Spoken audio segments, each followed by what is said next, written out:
What? I'm quoting what you said in The Sun, less Islam. Surely less Islam means less people of the Muslim faith. That means less Sajid Javids, less Sadiq Khans. Well, that it depends. means anyone who's a Muslim. That's what it means, isn't it? Isn't that provocative? I mean, it would also mean less people like the Abedi family, wouldn't it? Yes. I mean, yeah, exactly. But the point is, you're talking about less Islam. That is Muslim people. No. Just bear with me, because I know better than you what I think.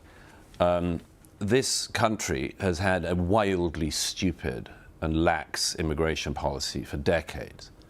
And we allowed people like the Abedi family, a family of jihadists who'd fallen out with Colonel Gaddafi because they were from rival jihadist groups.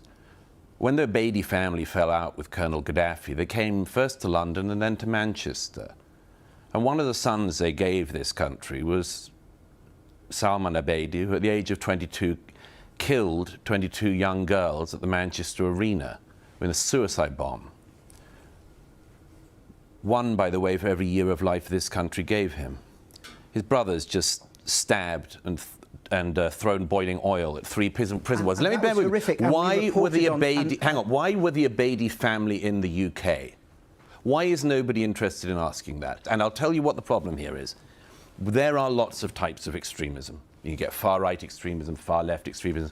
When it comes to jihadist extremism, jihadism comes from Islam. Therefore, if it's 1%, 5%, 15% of people of the Muslim faith who follow that version of it, you've got a hell of a problem. And the more people, the larger, this is simple math, the larger the number of people who are followers of a faith that has not solved the extremism problem in its midst or drawn suitable lines, the more extremism you will have. You don't get that from the Catholic Church in 2023 or 4. You don't get it from the Methodists. You won't get it from the Quakers, and you won't get it from the Anglican Church. Of course there is a problem with fundamentalism and Islamic extremism. And fundamentalist Islam comes from Islam, you're saying less of everyone, which means less Sajid Javid, less Sadiq Khan. No, and you're stereotyping no problem everyone. at all with Sajid. No, of course it's not stereotyping. I mean, this is a kind of dated conversation to my mind, because this is all being addressed elsewhere as we speak. And nobody else is as incredibly slow in learning as the British media and political class when it comes to this problem.